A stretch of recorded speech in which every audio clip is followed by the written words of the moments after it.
আজ আমি আপনাদের যে কাহিনীটা বলবো সেটা হলো একটা হাতিকে যেভাবে মৌমাছিরা আক্রমণ করে।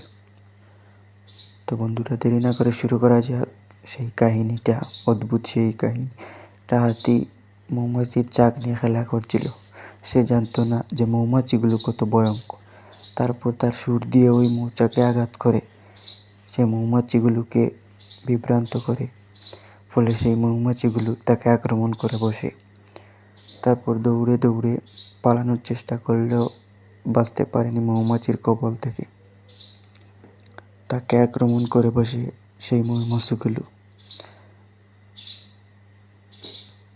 তার শরীরে বাসা বাঁধতে শুরু করে সেই মৌমাছিগুলো কামড় দিয়ে তার শরীর ক্ষতবিক্ষত করে দেয়।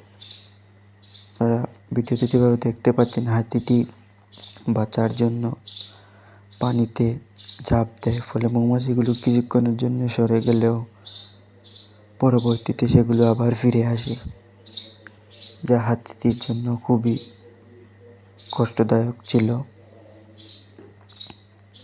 পরবর্তীতে দেখা যায় যে হাতিটি উপরে উঠে আসলে সেই মৌমাছিগুলো তাকে তাড়া করে। জেব্রাগুলোও ভয় পেয়ে সেখান থেকে পালিয়ে যায়। আস্তে আস্তে হাতিটির শরীরে ক্ষত সৃষ্টি করতে থাকে।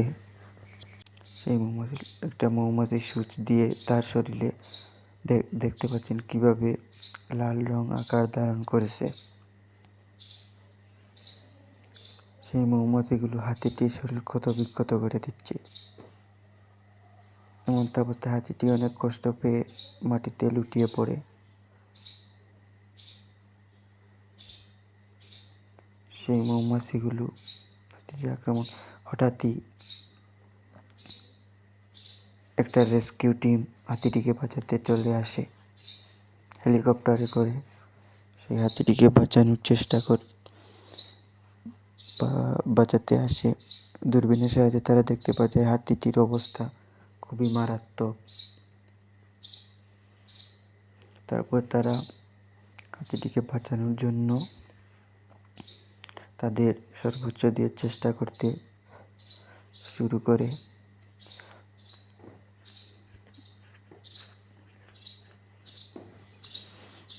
তারা একটু কাছে যায় হাতিটির, যাতে ভালো করে তাকে সাহায্য করতে পারে। তারা দেখতে পায় যে কি ভয়ঙ্কর শরীর হয়ে গেছে এই হাতিটির। তারপর তারা তাদের যন্ত্রপাতি নিয়ে তাদের কাজে লেগে পড়ে। হাতিটির কাছে যায়। তারপর হাতিটিকে স্প্রের মাধ্যমে মৌমাছিগুলোকে দূরে সরিয়ে দেয়। মৌমাছিগুলো স্প্রে পাওয়ার সহ্য করতে না পেরে হাতিটির শরীর ত্যাগ করতে বাধ্য হয়। দেখতে পাচ্ছেন ভিডিওতে দেখা যাচ্ছে যে মৌমাছিগুলো পালিয়ে যাচ্ছে কি ভয়ঙ্করভাবে। হাতির শরীরে ছিল এরা। হাতির শরীর আরো ভয়ঙ্কর হয়ে উঠছে মৌমাছির কামড়ের ফলে। হাতির শরীর আর ভয়ঙ্কর হয়ে উঠছে। তারপর রেস্কিউ টিমের লোকেরা তাকে ইঞ্জেকশনের মাধ্যমে ওষুধ দিতে থাকে। তারপর তারা তাদের মেশিন লাগিয়ে হাতিটির শরীর পর্যবেক্ষণ করার পর তারা দেখতে পায় যে হাতিটির পরিণতি খুবই খারাপ। তার এই ক্ষতর জন্য অ্যান্টিডোট বানাতে হবে। দিন দিন হাতিটি আরো দুর্বল হয়ে পড়ছে।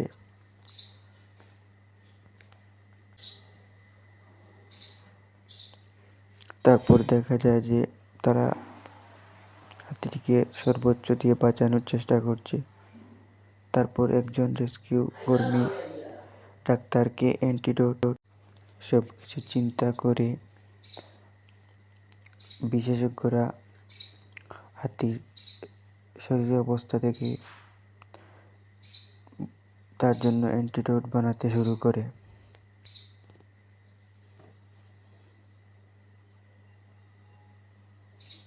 পরবর্তীতে দেখা যায় যে ডাক্তাররা সফলভাবে অ্যান্টিডোট বানিয়ে ফেলেন। তারপর তারা পুনরায় জঙ্গলে ফিরে আসে সেই অ্যান্টিডোট নিয়ে, যাতে হাতিটিকে বাঁচানো সম্ভব হয়। তারপর তারা ওই হাতিটির কাছে আসে। তারপর তাদের বানানো অ্যান্টিডোট হাতিটির শরীরে প্রয়োগ করে। হাতিটির শরীর দেখতে ভয়ঙ্কর লাগছিল। তারপর তারা সেই অ্যান্টিডোট হাতির শরীরে প্রয়োগ করে ধীরে ধীরে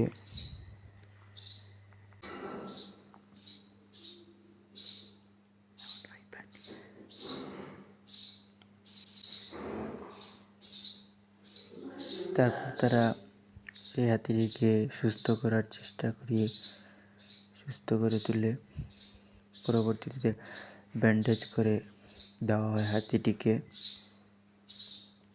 তারপর একটি কাঠবিড়ালিকে দেখানো হয়, যেখানে সে ফল খাচ্ছে। কাঠবিড়ালি যাই হোক, দেখা যায় যে হাতিটি তা সুর দিয়ে আবার আগের মতো চলাফেরা করছে, তাকে খাবার দিচ্ছে সেই রেস্কিউ কর্মীরা। দেখা যাচ্ছে যে হাতিটি পুরোপুরি সুস্থ হয়ে উঠেছে এবং তারা হাতিটির সাথে রেস্কিউ টিম ও গবেষণা যারা করেছিল অ্যান্টিডোটের, তারা একসাথে ছবি তুলল এবং তোলা সেই ছবিটি এক স্মৃতি হয়ে রইল। এই ছবিটি এক স্মৃতি হয়ে রইল এই জঙ্গলে। তারা সেটা রেখে দিল এক স্মৃতি হিসেবে। পরবর্তীতে দেখা যায় যে হাতিটিও তাদেরকে চিনতে পারে, তাদের সাথে মিলে যায় এবং তারা তাকে বিদায় জানিয়ে দেয়। বিদায় দিয়ে হাতিটি আবার ফিরে যায় তার জঙ্গলে। বিদায় জানিয়ে দেয় সেই রেস্কিউ টিম ও ডক্টররা। তারপর রেস্কিউ টিমরা তাদের হেলিকপ্টারে করে তাদের জিনিসপত্র গুছিয়ে চলে যায়।